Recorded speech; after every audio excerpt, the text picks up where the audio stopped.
তো বন্ধুরা খুব দারুণভাবে সোয়াবিন আলু কষিয়ে নিয়েছে। দেখো মাছ মাংস রেখে এই সোয়াবিন আলু দিয়ে সবাই এক থালা ভাত কিন্তু একদম চেটে পুটে খেয়ে নেবে। দেখো গামাখা মাখা একটু ঝোল হবে বন্ধুরা, খেতে কিন্তু দুর্দান্ত লাগবে। রুটি ভাত সব কিছুর সঙ্গেই কিন্তু খেতে অতুলনীয় স্বাদ। এই সোয়াবিন দিয়ে একটা গোটা নাটা একদম রেসিপি হবে বন্ধুরা। গরম জলে কিছুটা দিয়ে দিব লবণ, গরম জলে দিয়ে দিব সোয়াবিনগুলো, খুব সুন্দর করে ফুটিয়ে নিয়েছি। এবার নামিয়ে নেব। এবার এই সবরিগুলো এইভাবে একটু খুব সুন্দর করে জল চিপে চিপে রেখে দিব। এইখানে দিয়ে দেবো এই চামচে 3 চামচ বেসন। এইবার দিয়ে দিব 2টো ডিম। দেখো সোয়াবিন ডিম দিয়ে দিয়েছি। এবার হাত দিয়ে খুব সুন্দর করে ডিম সোয়াবিন একসঙ্গে একটু মেখে নিতে হবে এইভাবে বন্ধুরা। একদম ডিম বেসন সোয়াবিনের সঙ্গে চটকে মেখে নিয়েছি। এইবার চলে যাব একদম রান্নার কাছে। আবারও 10 কোয়া মতো রসুন, ঝালের জন্য কাঁচা মরিচ, এটা আমি পেস্ট করে নিব। ঢাকনাটা বন্ধ। বেশ কিছুটা সাদা তেল দিয়েছি, তেলটা সুন্দর করে গরম করে নিয়েছি। এইখানে চটকে মাখানো সোয়াবিনগুলো দিয়ে দিব। তো দেখো ফ্রাই করার পর একদম ডিম আর বেসন সোয়াবিনের সাথে খুব সুন্দরভাবে কোটিং হয়ে যায়। যে সাইডে একটা প্লেটে তুলে নিয়েছি। কড়াতে বেশ একটু তেল দিয়েছি, সাদা তেলে ভাজাটা করে নিব।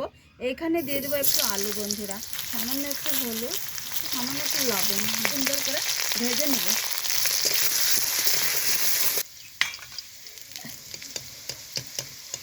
একটা পেঁয়াজ কুচিয়ে নিয়েছি, কুচানো পেঁয়াজ বেটে নিয়েছি, সেই বাটা মশলাটা দিয়ে দেবো।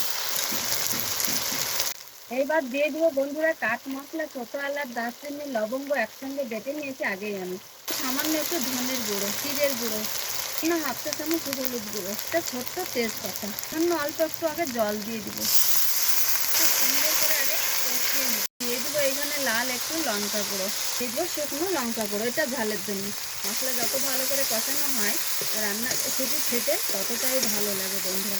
ভেজে রাখা আলুটা দিয়ে আমি খুব সুন্দর করে কষিয়ে নেব। আবারও এই পর্যায়ে এবার ভেজে রাখা সয়াবিনটা দিয়ে দিব। আবারও খুব সুন্দর করে ভালো করে কষিয়ে নেব। খুব দারুণভাবে সয়াবিন আলু কষিয়ে নিয়েছে। দেখো মাছ মাংস রেখে এই সয়াবিন আলু দিয়ে সবাই এক থালা ভাত কিন্তু একদম চেটে পুটে খেয়ে নেবে। দেখো ঝোল দিয়ে দিব বেশ কিছুটা। তো দেখো বেশ কিছুটা ঝোল দিয়েছি। এইবার ঢাকা দিয়ে 5 থেকে 6 মিনিটের মধ্যে রান্না করে নেব। এবার এইখানে দিয়ে দেবো একটু ভাজা জিরে গুঁড়ো, খুব সুন্দর করে মিশিয়ে নেব। রান্নাটা প্রায় আমার শেষ হয়েছে। দেখো বন্ধুরা কতটা লোভনীয় দারুণ রেসিপি বন্ধুরা। এইভাবে একটু সোয়াবিন তোমরা রান্না করে খেয়ে কমেন্ট করতে আমায় ভুলো না বন্ধুরা। আজকের রেসিপি তোমাদের কেমন লেগেছে? যদি ভালো লাগে অবশ্যই একটা লাইক, কমেন্ট, শেয়ার আর চ্যানেলটা সাবস্ক্রাইব করে বন্ধুদেরকে ভিডিওটা অনেক অনেক করে শেয়ার করবে। রেসিপি এই পর্যন্ত, পরবর্তী রেসিপি নিয়ে তোমাদের সঙ্গে দেখা হচ্ছে। যেখানেই থাকো ভালো থাকো, সুস্থ থাকো। তোমাদের টাটা।